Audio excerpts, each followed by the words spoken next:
नमस्कार दोस्तों, कैसे हैं आप।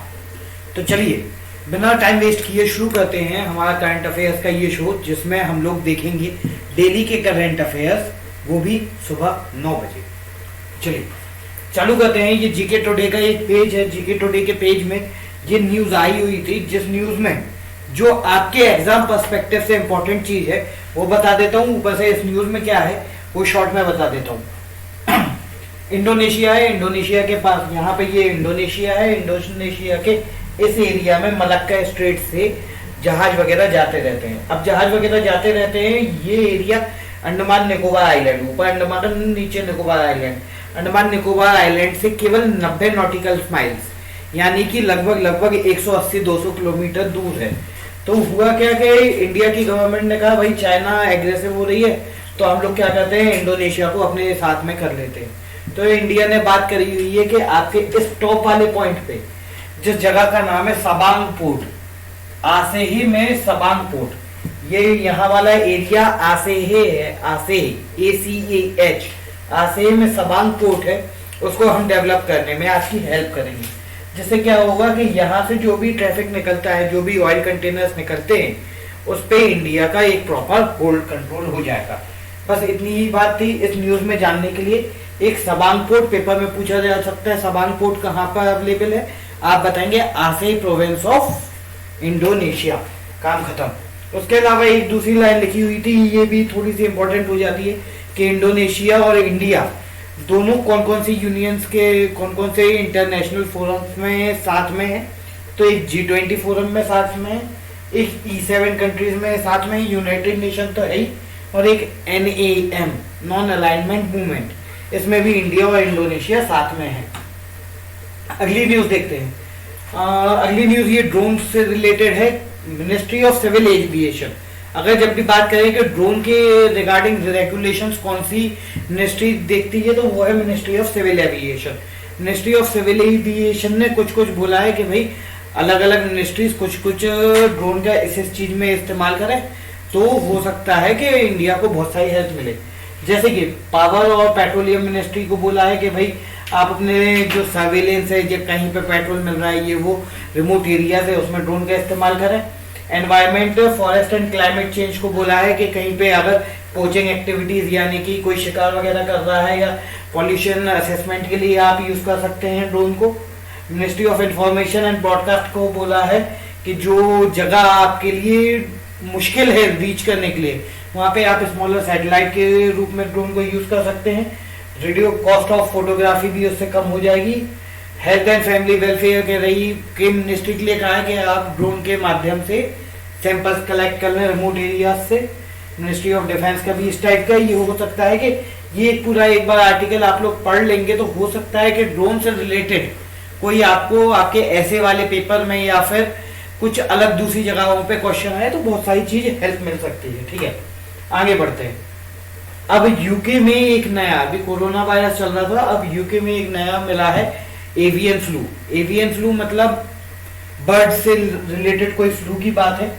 इसमें यूनाइटेड किंगडम में मिला है। एक बात तो ये इंपॉर्टेंट है, यूनाइटेड किंगडम में मिलने के बाद एवियन फ्लू, हाँ एवियन फ्लू के नाम होते कुछ इस प्रकार हैं, आप लोग एक बार देख लीजिए, आपको काम आएंगे। ठीक है, इस टाइप के नाम होते H1N1, H2N1, ये इनके स्ट्रेन पे डिपेंड करता है। इसी टाइप से H5N1 नाम का एक और नया स्ट्रेन मिला हुआ है एवियन फ्लू का। अब बात करें इन्फ्लुएंजा वायरस की, तो इन्फ्लुएंजा वायरस ABC टाइप के होते हैं, जिसमें से avian flu influenza virus A type का होता है, इन्फ्लुएंजा A टाइप का होता है। इतनी बात क्लियर, आगे बढ़ते हैं। चलिए, पासपोर्ट सेवा केंद्र के बारे में एक नई न्यूज निकली हुई है। पासपोर्ट सेवा केंद्र में TCS का कॉन्ट्रैक्ट खत्म हो गया था, तो इंडिया ने TCS का कॉन्ट्रैक्ट रिन्यू कर दिया है। लेकिन अब उस कॉन्ट्रैक्ट को रिन्यू करने के बाद कुछ नई चीजें मिली हैं, वो बात करते हैं। पहली बात तो उसका नई चीज में क्या मिलेगा, नाम पासपोर्ट सेवा प्रोग्राम 2.0, वर्जन 2.0। इसके पहले वर्जन 1.0 था, वर्जन 2.0 हो गया। एक बात। दूसरी बात, अब से पासपोर्ट में माइक्रोचिप लगेगी, माइक्रोचिप इनेबल्ड पासपोर्ट होगा। उन माइक्रोचिप में क्या होगा, उन माइक्रोचिप में होगा इंसान की जो जो भी पासपोर्ट होल्डर है उसकी बायोमेट्रिक डिटेल्स होंगी उस पासपोर्ट में, उस माइक्रोचिप में बेसिकली। ठीक है, अब वो डिजिटली सिक्योर्ड होंगे, यानी कि कुछ एंक्रिप्शन डिक्रिप्शन लगा के कि कोई भी उस माइक्रोचिप के जो डेटा है उस डेटा को कॉपी ना कर ले। ये बात लिखी हुई है यहाँ पे, बायोमेट्रिक डाटा रहेगा। ठीक है, इसके साथ साथ अगर वो ये बायोमेट्रिक डाटा रहेगा, इसका ये मतलब नहीं है कि जो उसमें डिटेल है पासपोर्ट खाली आएगा। पासपोर्ट जैसा अभी आता है वैसा ही आएगा, उसमें आपका नाम भी लिखा रहेगा, एड्रेस भी लिखा रहेगा, बायोमेट्रिक चिप एक्स्ट्रा हो जाएगा। ठीक है, एक बात हो गई। अब दूसरी बात यहाँ पे इंपॉर्टेंट क्या थी, जो पासपोर्ट ग्रांट करने की और प्रिंट करने की अथॉरिटी है वो तो हमेशा से ही गवर्नमेंट ऑफ इंडिया के पास थी और गवर्नमेंट ऑफ इंडिया के पास रहेगी। ये बस एज अ फैसिलिटेटर या सर्विस प्रोवाइडर काम करेंगे इंडिया के लिए। और इसके अलावा हाँ, जो सिक्योरिटी एस्पेक्ट्स है उसको लेके ये डिसीजन लिया गया है। जो भी डेटाबेस है वो भी गवर्नमेंट ऑफ इंडिया के पास रहेगा, वो कहीं से भी टीसीएस के पास नहीं जाएगा। एक बार हाँ, इसका ये जो फीचर्स है, जो पासपोर्ट प्रिंट होता है वो कहाँ पे हो रहा है, नासिक में, इंडियन सिक्योरिटी प्रेस नासिक में। और जो उसकी डिटेलिंग, जो टेक्निकल डिटेल सॉफ्टवेयर चीजें बात हो रही हैं वो सब होंगी एनआईसी में, नेशनल इंफॉर्मेटिक्स सेंटर में। चलिए अगला, एक नेशनल डेयरी डेवलपमेंट बोर्ड ने कुछ काम किया हुआ है, आसाम के साथ बोल रही है कि आसाम को हम फंडिंग करेंगे। 2000 करोड़ का ज्वाइंट वेंचर रहेगा ये। 2000 करोड़ के ज्वाइंट वेंचर में कुछ आसाम गवर्नमेंट कंट्रीब्यूट करेगी, कुछ एनडीडी भी कंट्रीब्यूट करेगी। 15,000 गिर गायों को आसाम ले जाया जाएगा, एक बात। दूसरी बात, एनडीडीबी एक स्टैट्यूटरी बॉडी है। स्टैट्यूटरी बॉडी में पार्लियामेंट ने अलग से एक कानून बनाया है एनडीडीबी के लिए, नेशनल डेयरी डेवलपमेंट बोर्ड के लिए। अगला देखते हैं, नेशनल वाटर अवार्ड हुए थे। नेशनल वाटर अवार्ड में क्या हुआ है, मुजफ्फरनगर ऑफ यूपी को अच्छी बेस्ट डिस्ट्रिक्ट का अवार्ड मिला है, एक बात। मुजफ्फरनगर, फिर से मुजफ्फरनगर ऑफ यूपी को बेस्ट डिस्ट्रिक्ट का अवार्ड मिला है, एक बात। दूसरी बात, रैंकिंग यूपी की नंबर 1 है, राजस्थान 2 है और तमिलनाडु 3rd है। अब यूपी को तो मिलना ही था ना भाई, मोदी जी वहीं के हैं, गंगा वंगा इतनी साफ करवा रहे हैं, वाटर मैनेजमेंट करवा रहे हैं, ऑब्वियस सी बात है मिलना ही था। इसके बाद एक स्टार्टअप इंडिया इनोवेशन वीक अभी सेलिब्रेट होने वाला है 10 तारीख से, 10 जनवरी से। ठीक है, उसके बारे में आपको जो इम्पोर्टेंट बात है, ये जो लिखा हुआ है आर्टिकल, ये आपको पढ़ना ही पढ़ना है जीके टुडे में। जीके टुडे से आप ये आर्टिकल पढ़ लेंगे। इसमें जो याद रखने लायक बात है, वो सबसे ज्यादा याद रखने वाली बात है 16 जनवरी 2016, 16 जनवरी 2016 को स्कीम लॉन्च हुई थी। ठीक है, अनाउंसमेंट तो हुई थी 15 अगस्त 2015 को, 15 अगस्त 2015 को रेड फोर्ट से अनाउंसमेंट हुई थी, लेकिन 16 जनवरी 2016 को लॉन्च हुई है, 16/1/16 को लॉन्च हुई है। एक बार स्टार्टअप इंडिया स्कीम के जो बेनिफिट्स हैं उसमें क्या क्या है, एक तो पेटेंट की रजिस्ट्रेशन की फीस कम कर दी है। पहले किसी भी चीज का पेटेंट करवाने के लिए बहुत हाई फीस लगती थी, वो फीस कम कर दी है। इसके अलावा बैंक्रप्सी कोड 90 दिन में वो बोलते हैं आपका अगर स्टार्टअप नहीं चल रहा है तो नहीं चलने दो, कोई बात नहीं, एग्जिट कर सकते हो आप अपने स्टार्टअप से। ठीक है, इसके अलावा कैपिटल गेन्स टैक्स और जो पटांग टाइप के security clearance capital gains tax वगैरह लगते थे, उसमें बहुत ज्यादा रियायत दी गई है। उसके अलावा अटल इनोवेशन मिशन के अंतर्गत उनको कहीं भी ट्रेनिंग वगैरह मिल सकती है। एक अगली न्यूज ये है, ये न्यूज है एक्वा मिशन से रिलेटेड। आगे इन फ्यूचर इसका काफी ज्यादा इस्तेमाल होने वाला है। एक्वा मिशन क्या है, एक्वा मिशन में क्या होता है कि इस टाइप से इंसान की बॉडी को एक टैंक में रख दिया जाता है, इस टैंक के अंदर पानी रहता है, पानी के साथ साथ इस टैंक के अंदर कुछ केमिकल्स डाले जाते हैं। कुछ केमिकल्स डालने के बाद यहाँ से एक रिसर्कुलेशन पंप होता है जिससे हवा ब्लो करते हैं, जिससे पानी बहुत तेज तेज घूमता है और इंसान की जो बॉडी है वो डिकम्पोज हो जाती है, जैसे पहले हुआ करता था। मतलब जैसे एक नॉर्मल प्रोसेस में होता है, उसी प्रोसेस को इन लोगों ने फास्ट फॉरवर्ड कर दिया है ये रिसर्कुलेशन पंप लगा के। अब इससे फायदा क्या हो रहा है, एक तो एनवायरमेंटल फ्रेंडली तरीका है। दूसरी बात, इसमें जो मिलते हैं बोन्स के हल्के हल्के छोटे छोटे फ्रेगमेंट्स मिलते हैं, जिसको अस्थियां बोला जाता है। इसके साथ साथ जो इसमें से पानी निकलेगा वो न्यूट्रल होगा, किसी भी टाइप से ना एसिडिक होगा ना बेसिक होगा, न्यूट्रल होगा, जिससे वो वाटर एनवायरमेंट फ्रेंडली रहेगा। कुछ इस पानी में कुछ amino acid, salt, sugar, peptide इस टाइप की रहती है। हाँ, कोई भी टिश्यू या डीएनए उस पानी में नहीं बचेगा, यानी कि उस पानी से एनवायरनमेंट को किसी भी तरीके से नुकसान नहीं हो सकता है, एक बात। दूसरी बात, ये जो तरीका है, इससे जो फायर वाला तरीका है नॉर्मल क्रीमेशन का, उससे बहुत ज्यादा कम पॉल्यूशन होगा, या फिर ये कहना चाहिए एनर्जी कम यूज होगी, जिससे कि एमिशंस वगैरह को काफी ज्यादा इंपॉर्टेंट रहेगा, एमिशंस वगैरह के पर्सपेक्टिव से। आगे बढ़ते हैं। ये चाइना ने एक आर्टिफिशियल सन बनाने की कोशिश करी है, सबको पता है। इस आर्टिफिशियल सन में प्रोसेस कौन सी यूज होती है? प्रोसेस यूज होती है इस आर्टिफिशियल सन में आपको न्यूक्लियर फ्यूजन, एक बात। दूसरी बात, इस न्यूज में जो याद करने लायक है वो है, इसके आर्टिफिशियल सन का नाम है EAST। EAST अगर नाम है तो इसका फुल फॉर्म भी हमें याद होना चाहिए, पेपर में जरूर हो सकता है पूछ लिया जाए। Experiential advanced super conducting tokamak. Experiential advance super conducting tokamak, काम खत्म हो जाएगा यहाँ पे इस न्यूज का। आगे बढ़ते हैं।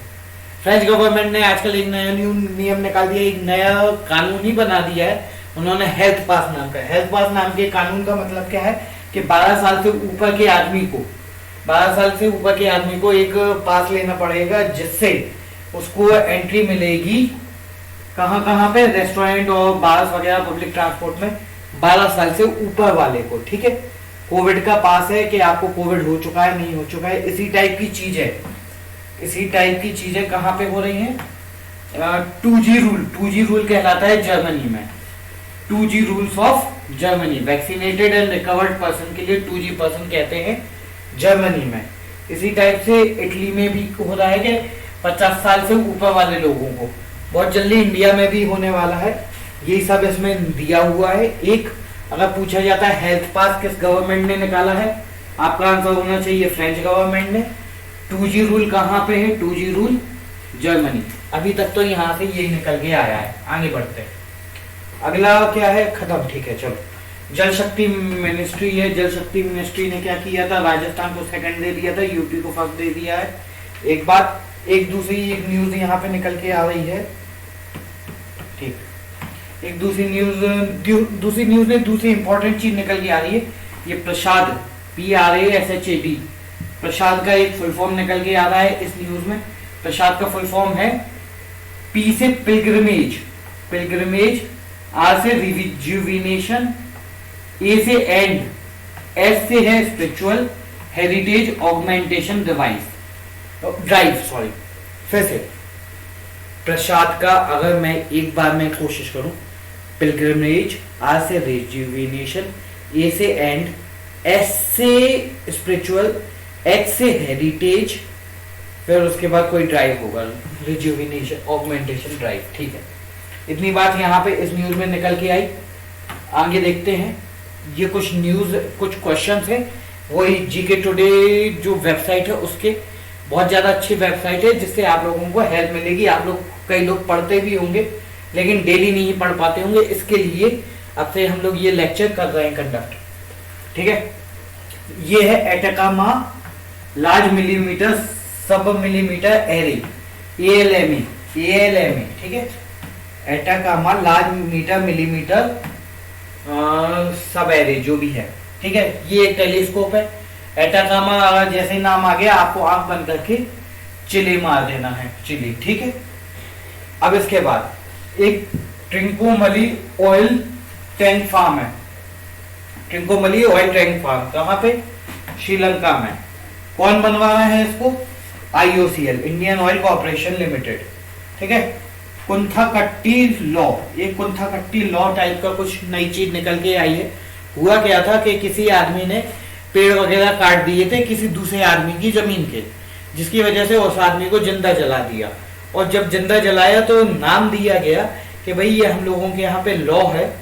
हम लोग मतलब कहाँ पे? झारखंड के आदिवासियों के बीच में लॉ है कि अगर कोई हमारे पेड़ काटेगा तो हम उसको जिंदा जला देंगे, इसके प्रूफ्स भी दिए। फिर उसके बाद क्या हुआ वो अभी डेवलपिंग स्टोरी है, ठीक है। जापान ने एक रेसिप्रोकल एक्सेस एग्रीमेंट साइन किया है, किस कंट्री के साथ बताता हूँ। जापान ने रेसिप्रोकल एक्सेस एग्रीमेंट साइन किया है ऑस्ट्रेलिया के साथ। रेसिप्रोकल एक्सेस एग्रीमेंट मीन्स होता है कि हम आपके और आप हमारी फैसिलिटीज को यूज कर सकते हैं ड्यूरिंग वॉर्स, ऑस्ट्रेलिया के साथ, ठीक है। Integrated approach in science and technology for sustainable future, ये एक थीम है। किस डे की थीम है? वो है नेशनल साइंस डे की थीम। नेशनल साइंस डे कब आता है? नेशनल साइंस डे कब आता है ये आप मुझे बताएंगे कमेंट सेक्शन में।